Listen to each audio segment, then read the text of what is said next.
Olá, pessoal. Na aula de hoje, a gente vai falar sobre a operação de busca. Buscar um elemento dentro de uma sequência.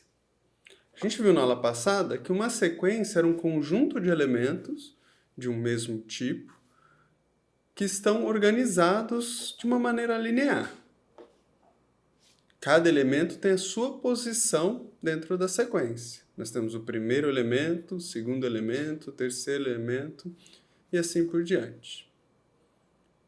O problema de busca consiste em avaliar se um outro elemento, do mesmo tipo dos elementos que estão contidos na sequência, está contido na sequência ou não está contido nessa sequência.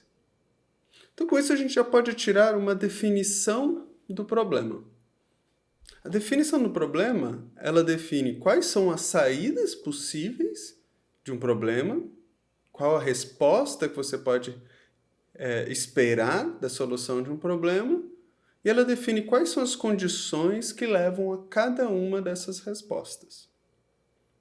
Para o problema de busca, nós temos dois valores de entrada para tentar solucionar esse problema.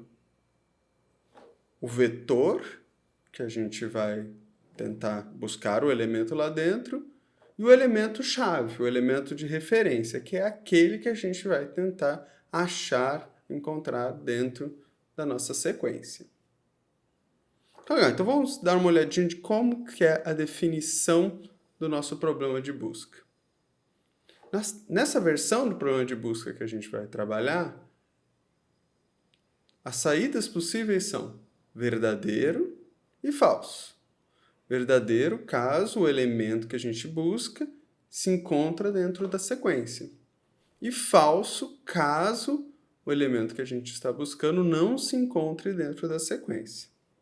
Então a gente pode escrever isso. Então, pela definição, quais são as nossas entradas? A gente vai ter uma sequência e uma chave de busca. E a minha saída, ela vai ser um booleano, um verdadeiro ou um falso. E qual que é a relação, então, entre a saída e a entrada? A nossa saída vai ser falsa caso a chave não esteja contida na sequência.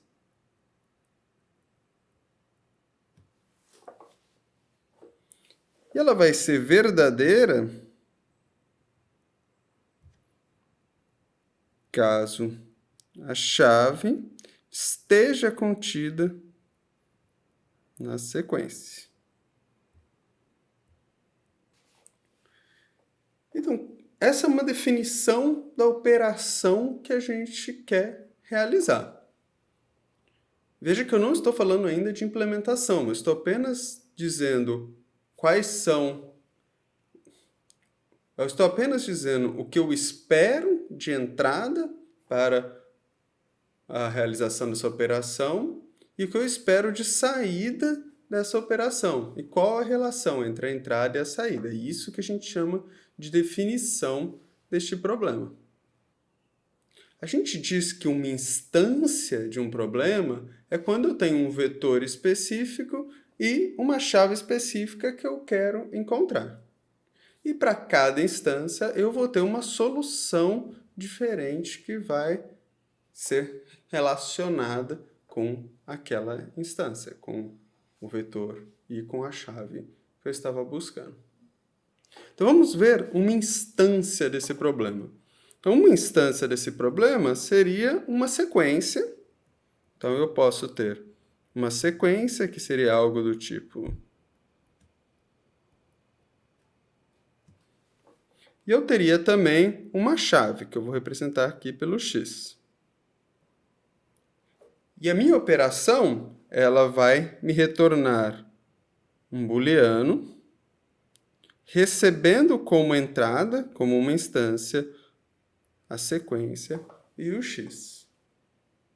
Neste caso específico, qual que é a solução da instância deste problema de busca?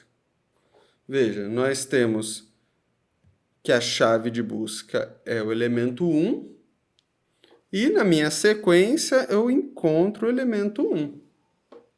Então, a solução correta para esse problema é verdadeiro,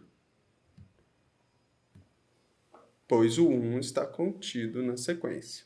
Então, o nosso desafio é implementar uma função, implementar um algoritmo que seja capaz de resolver essa operação, de acordo com essa definição que a gente apresentou. Mas é legal vocês terem em mente essas 3 definições importantes. Uma delas é o conceito de definição. Definição é o que vai te dizer qual é a regra que rege as entradas, a relação entre as saídas e as entradas de um problema. O conceito de instância, que consiste em um conjunto de valores de entrada específico para qual eu espero o terceiro conceito, que é uma solução. A solução é a resposta do problema para uma dada instância.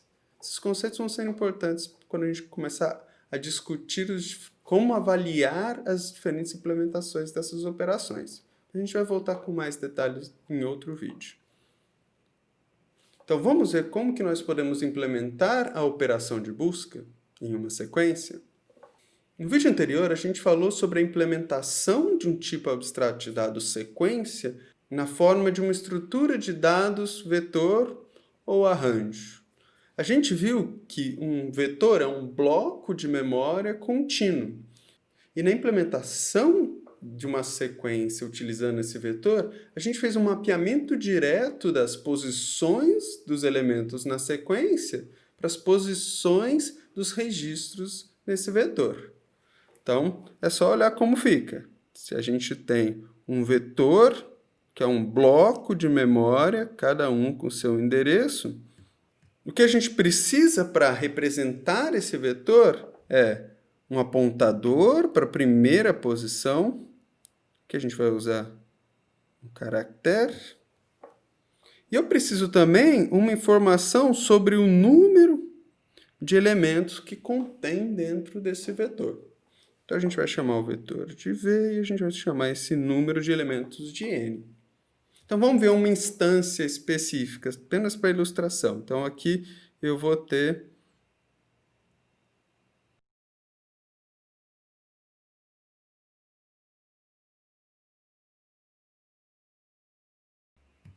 vamos lá, uma palavra qualquer.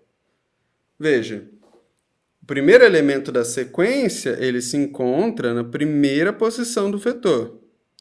O segundo elemento da sequência se encontra na segunda posição do vetor. E assim por diante.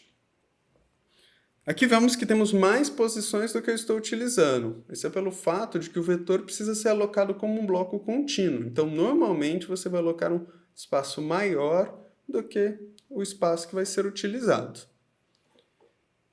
No caso da busca, eu não estou preocupado com a inserção ou remoção de elementos. Então, o número de elementos da minha sequência não vai ser modificado. Então, o número máximo de elementos que eu posso inserir no vetor não é uma informação necessária para eu realizar a busca.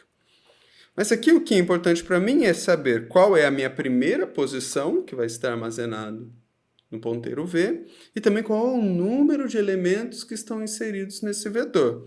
Nesse caso, nós temos 8 posições ocupadas, então eu tenho 8 elementos diferentes.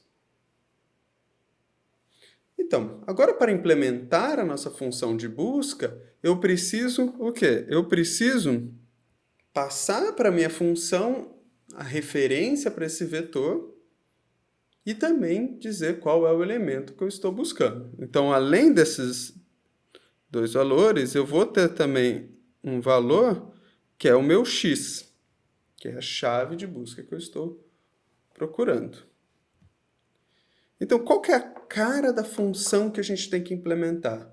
Lembra, ela é uma função que ela retorna um booleano. Ela vai retornar verdadeiro, caso o elemento x esteja contido no vetor, ou falso, caso o elemento não esteja contido no vetor. E ela vai receber a referência do vetor, que vai ser o meu v, vai receber o número de elementos que estão lá. E ela também vai receber a minha chave de busca, que eu estou chamando de x.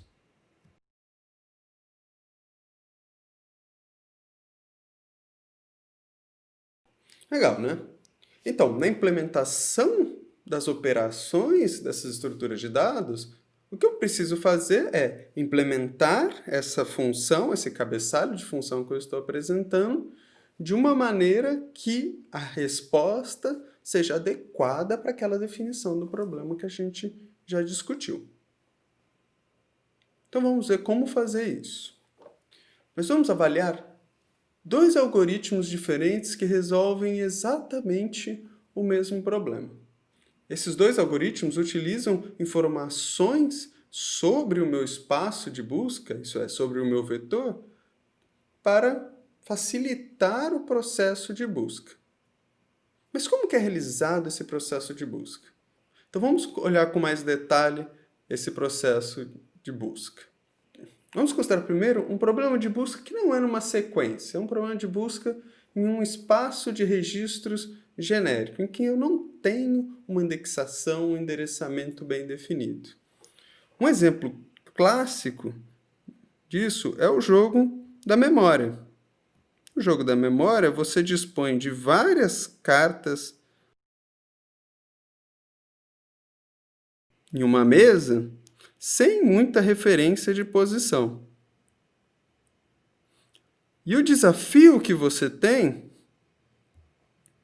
é, uma vez que você seleciona uma dessas cartas, encontrar qual que é a outra carta nesse conjunto que é exatamente igual a ela. Ela é um pouco diferente do nosso problema de busca porque você sabe que existe outra carta igual. Mas o processo de busca é exatamente o mesmo. Ele consiste em 3 operações principais, que é exatamente o que você faz quando joga esse jogo. A primeira delas é escolher alguma dessas cartas. Então aqui, vamos lá, eu vou escolher uma carta que eu quero avaliar. Então o primeiro passo que eu tenho é o passo de escolha.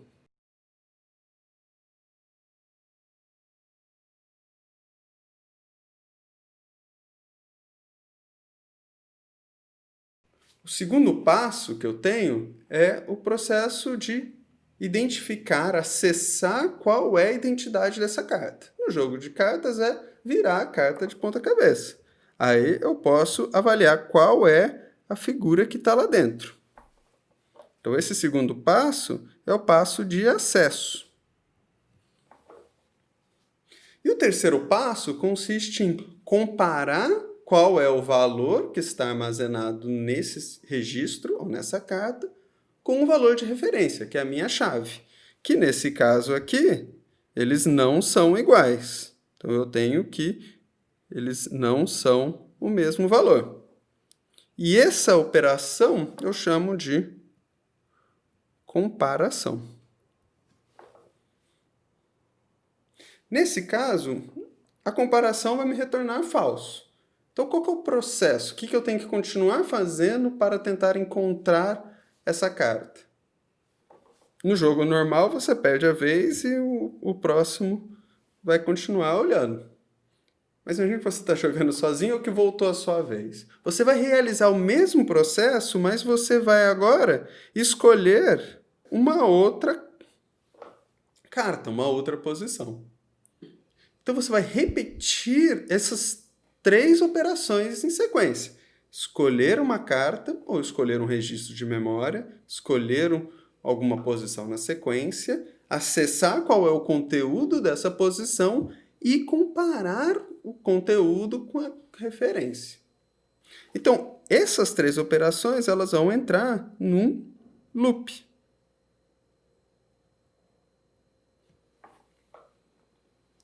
Essa é a cara de basicamente todos os algoritmos de busca que vão executar em uma sequência. Os dois algoritmos que nós vamos olhar, eles implementam exatamente essas três operações dentro de um loop. Mas o que muda entre um algoritmo e outro para realizar essa operação de busca? O que muda é apenas o processo de escolha, a heurística de escolha. Qual é a regra que eu utilizo para escolher qual que é o próximo registro ou a próxima carta para eu avaliar? A gente vai olhar, quando a gente começar a comparar esses algoritmos, que o que faz um algoritmo ser melhor que outro é aquele algoritmo que a estratégia de escolha dos próximos registros leve a um menor número de comparações. A gente vai ver isso com mais detalhe depois. Então, legal. Então, qual que é a cara do nosso algoritmo? Então, qualquer algoritmo de busca que a gente for fazer, ele vai ter, basicamente, um loop. E dentro desse loop, ele vai ter uma seleção, um acesso, e ele vai ter também uma comparação. Mas qual é a condição de parada desse loop? Esse loop, ele vai parar em duas condições. Ou quando a comparação for verdadeira, ou quando não houver mais registros. Ou quando não houver mais cartas. Quando não houver mais registros para avaliar, significa que significa que o elemento que eu estou buscando não se encontra nessa base. Então, todos os algoritmos eles vão ter basicamente essa cara.